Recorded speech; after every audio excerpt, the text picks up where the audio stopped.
The women of Iran are highly educated, motivated, and giving the mullahs a hard time. We'll talk about the women's rights movement in Iran. Welcome to the Mimi Geerges Show.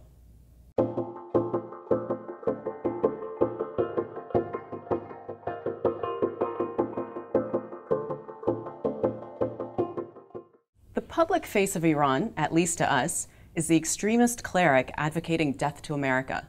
But beyond that is a lively group of women calling for equal rights. Both religious and secular women have come together to promote women's rights in Iran, and making some progress.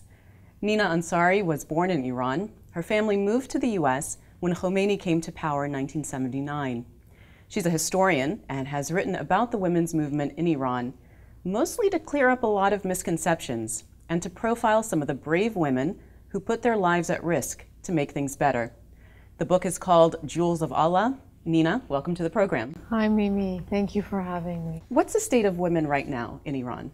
The state of women in Iran is not very good, unfortunately. They still continue to be debilitated by the irrational premise of discriminatory gender laws, which is part of the Islamic Constitution, which is embedded within society, which really debilitates them at every turn. So you have a highly educated female population with women surpassing men in higher education, yet the gender-related cliches promoted by Iran's patriarchal establishment continues to impede women's progress. But give me an idea of some of the discriminatory laws against them. For example, women in Iran are barred from serving as judges, meaning they are considered by Islamic law as not being capable to serve as judges. Women in Iran are not allowed to become president or run for the president's office. Women in Iran are not, the testimony of a woman in court counts half that of a man's. Women are not entitled to equal blood money for accidents. Recently, that was partially reversed. So women are entitled to equal blood money in accidents that are, funny enough, covered by insurance. Doesn't make sense, but it's one small step forward. So these are many of the laws that debilitate women's progress, that debilitate and handicap the highly educated female population. So how do you think the Iran deal impacts women in Iran as far as the lifting of sanctions go? The general population at large has been crippled by these economic sanctions, not the regime.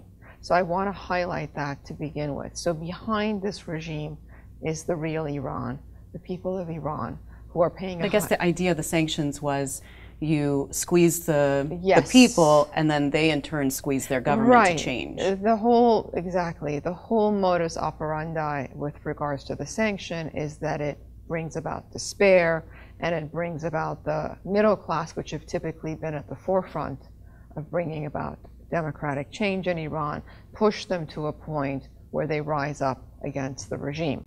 What's happened is that your average person in Iran is struggling daily to make ends meet, meaning that when you're struggling daily to put food on the table, the last thing you think about is going and rising up against the regime. So this is something that, there's two sides to the coin.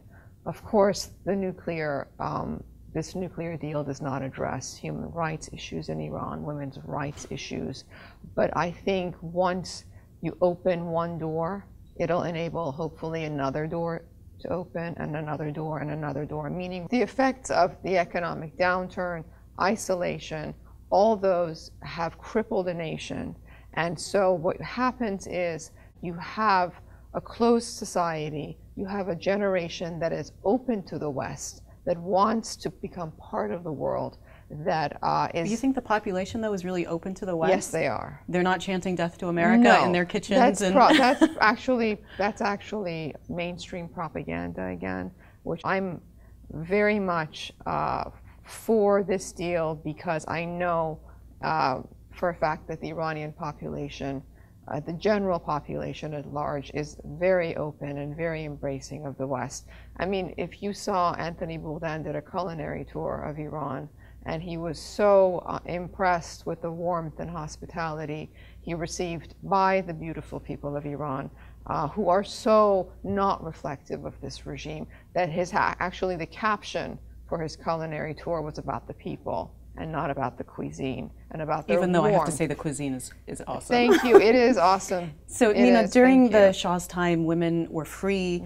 They could get an education, they could travel, they didn't have to cover in public. Then Khomeini came in, and all that changed overnight. To interrupt you, women in Iran can still get an education. And that's what I wanted to ask you. You say that it's not so black and white. Yes. As good during the Shah's time, bad during Khomeini's time.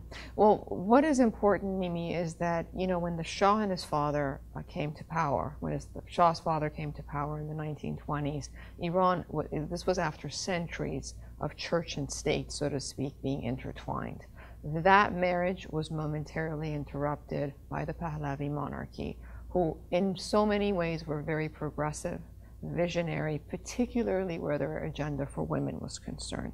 But you have to understand, when you preach at that time to a highly illiterate population, that doesn't translate the way it might for the Western woman, meaning that secular Western trend was unknown to a large segment of Iranian society back then. Why did the Shah do it? Why did he feel like he wanted to give The Shah's father started that. One was, Ataturk had started this secular trend in Turkey around the same time, after, again, centuries of church and religion being the dominant force and being part and parcel of the ruling entity.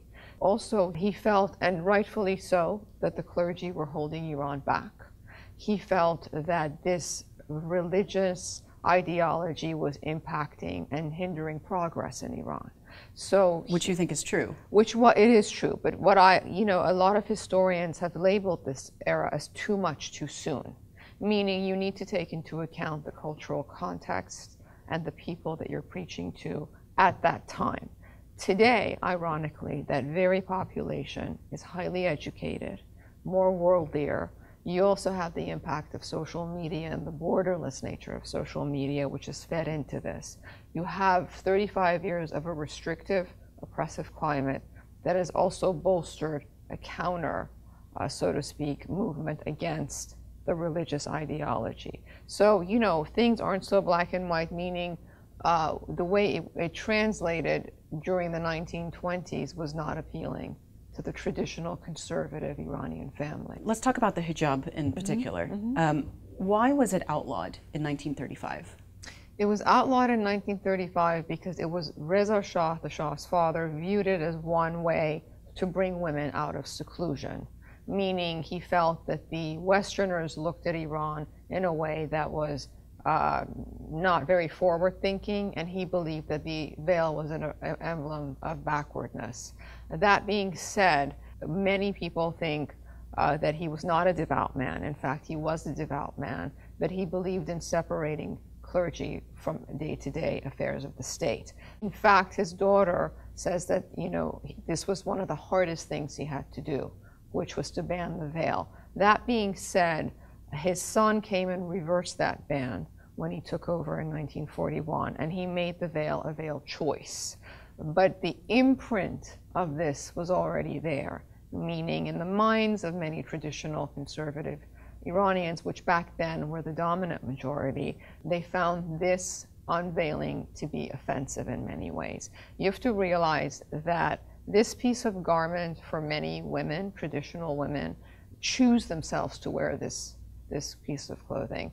And that, to me, is literally, I think, women's garments, and what they choose to wear, whether they choose to cover themselves or not cover themselves, should be left up to the woman. In France right now, you have a banning of the hijab in public. So that, to me, is also wrong. It's actually, there have been... This is the face covering, the niqab. Yeah, well, you cannot wear anything that's a sign of a religious insignia right now in France. It's girls cannot in be... certain places, yes, not everywhere not in the country. everywhere, but, that's having repercussions too. I wonder what you think about the fixation of Islamists on the veil, because typically that's their number one thing. That's the first thing that they do, whether they force women or try to convince women to veil.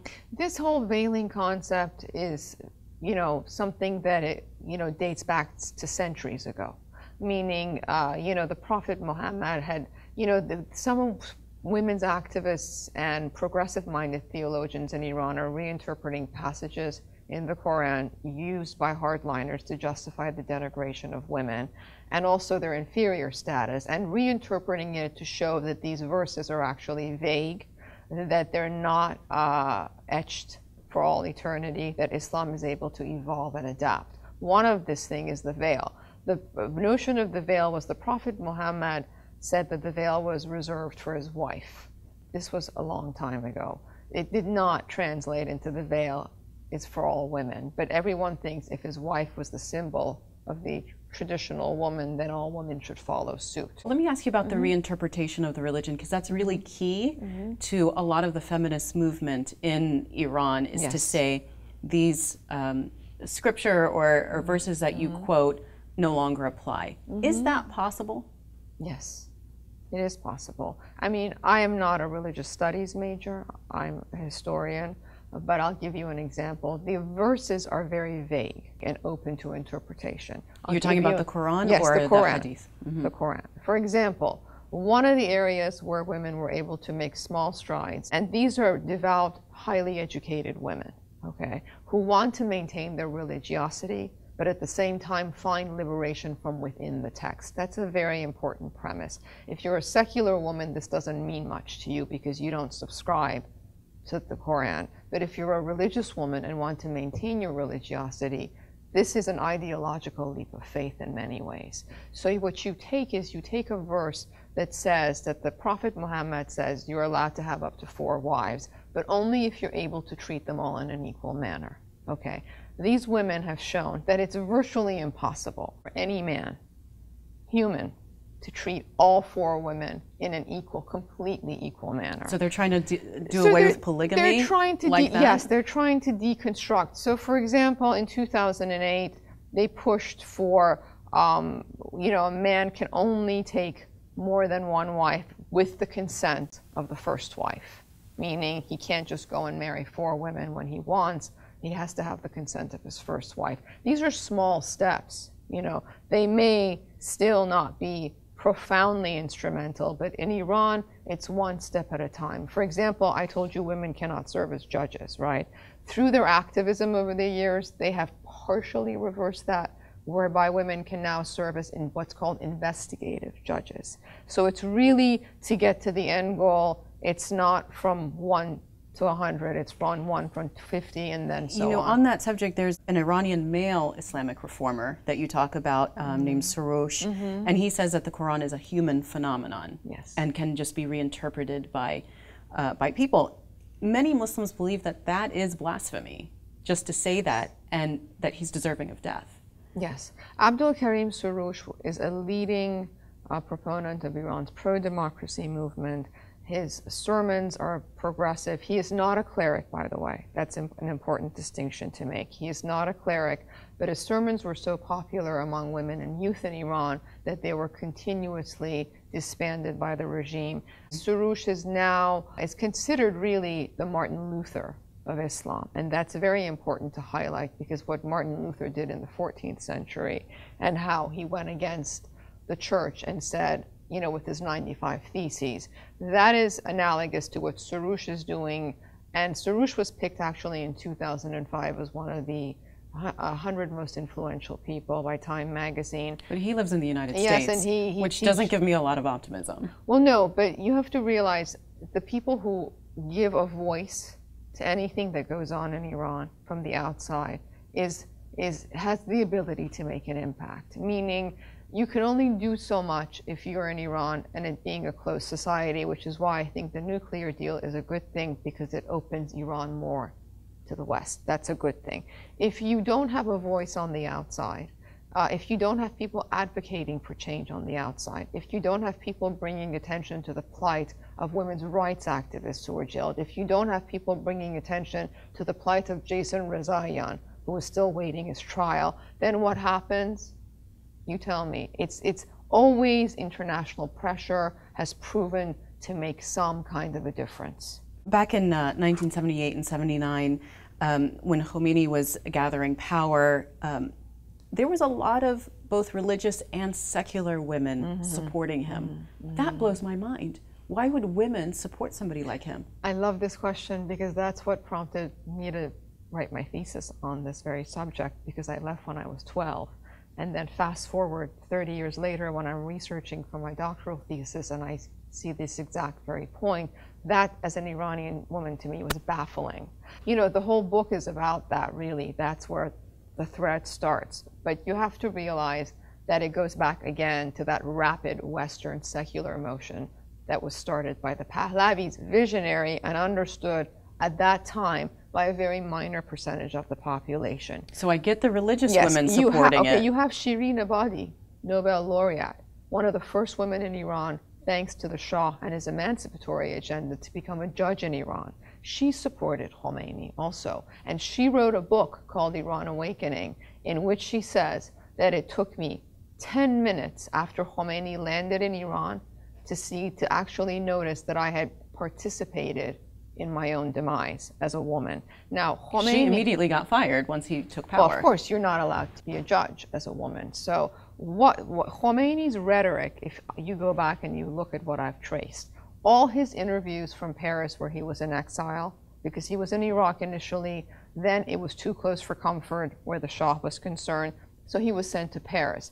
Now, sending Khomeini to Paris was the worst thing possible. Why? Because he had access to free society and media galore who were giving him hundreds of interviews a week. Now, if you go back and look at his rhetoric with regards to women, it's very vague. Khomeini's rhetoric pulled in intellectuals, pulled in members of the Communist Party, pulled in students, pulled in women, you name it. Okay, everyone but that minor echelon who related to the Shah's agenda. His sermons were vague at best.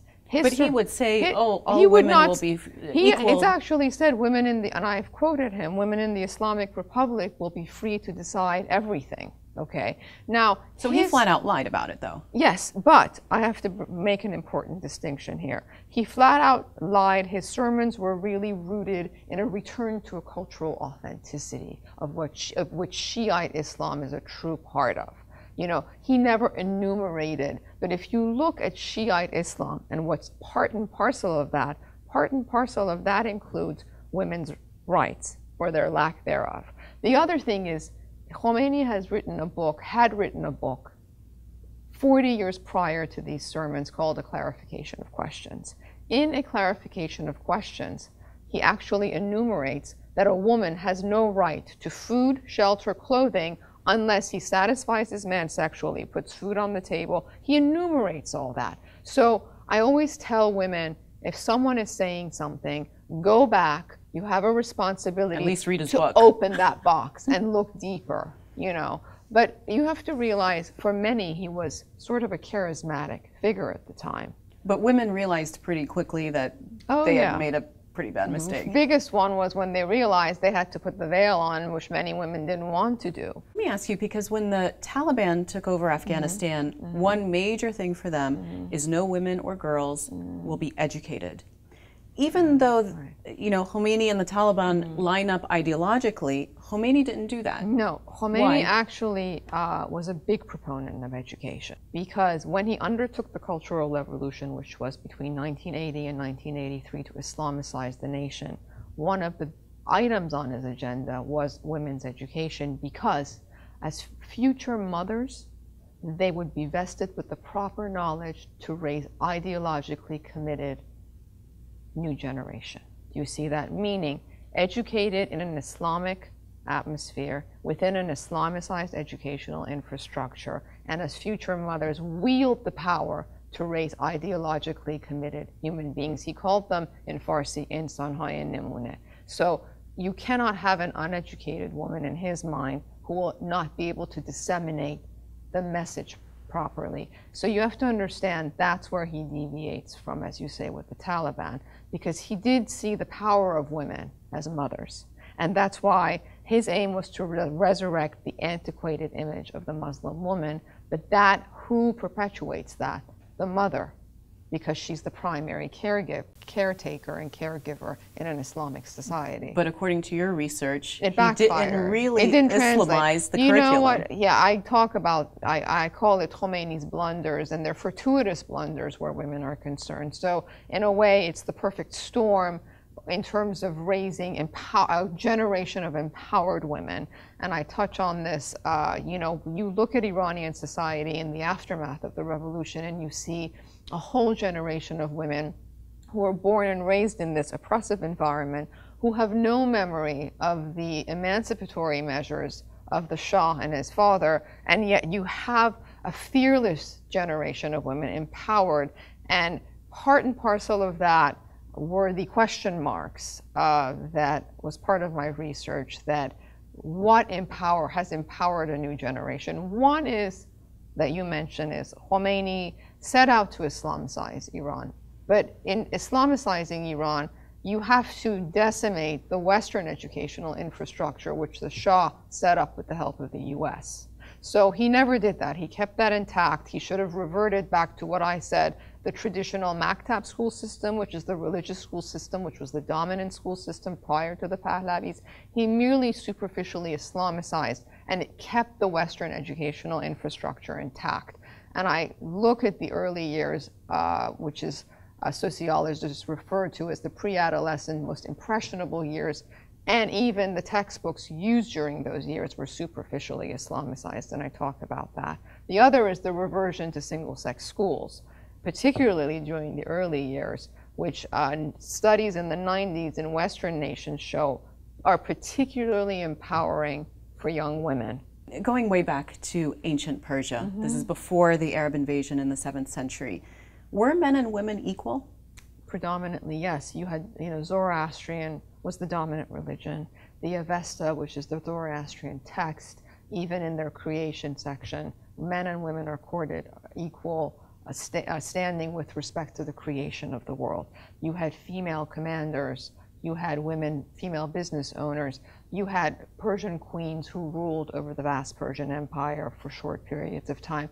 In many ways, Mimi, you had a society that even by 21st century standards was considered progressive 2,500 years ago. So where we started out is not where we ended up.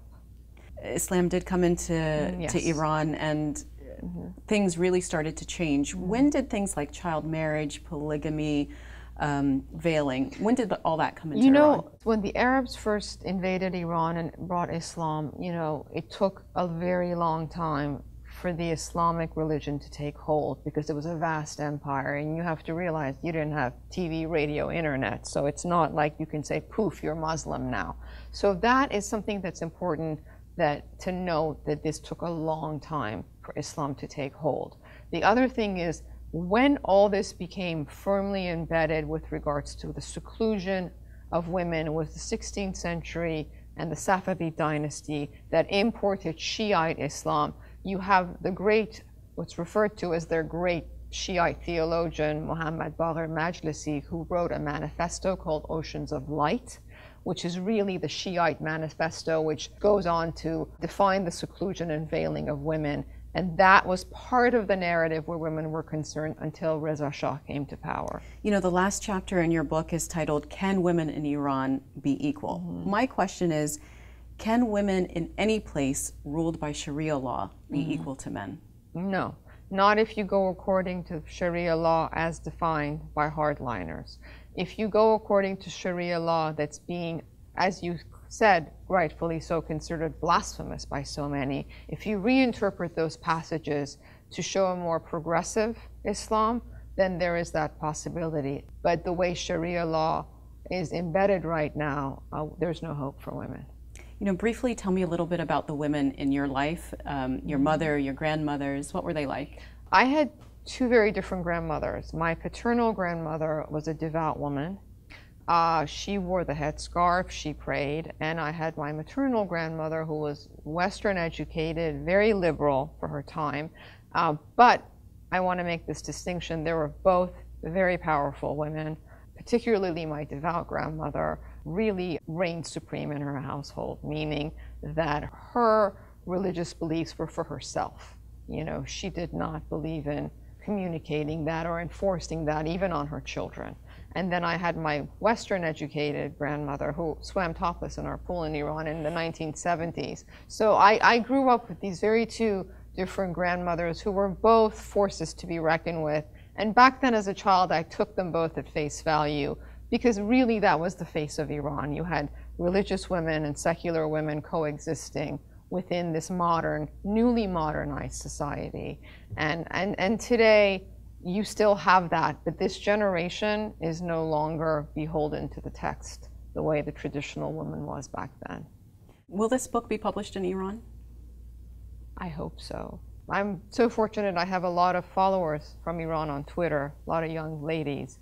And, you know, with the way that social media works, technology works, you know, someone will download this and hopefully pass it around. I hope so, because they're all, you know, there's no credit card system in Iran, so you can't go on Amazon and order this book. So a lot of them are messaging me saying, how can we get this book? I wish I could go to the border of Turkey and Iran and throw this book, but unfortunately I can't. But they get movies in Iran that are banned and they watch them. Everything, I like to say, that's forbidden is practiced underground. So maybe there'll be an underground for this book. Well, Nina Ansary, thanks so much for being on the program. Thank you, Mimi, for having me. Thank you. The book is called Jewels of Allah. This has been the Mimi Geerges Show. Thanks for watching, and I hope you'll join me again next time.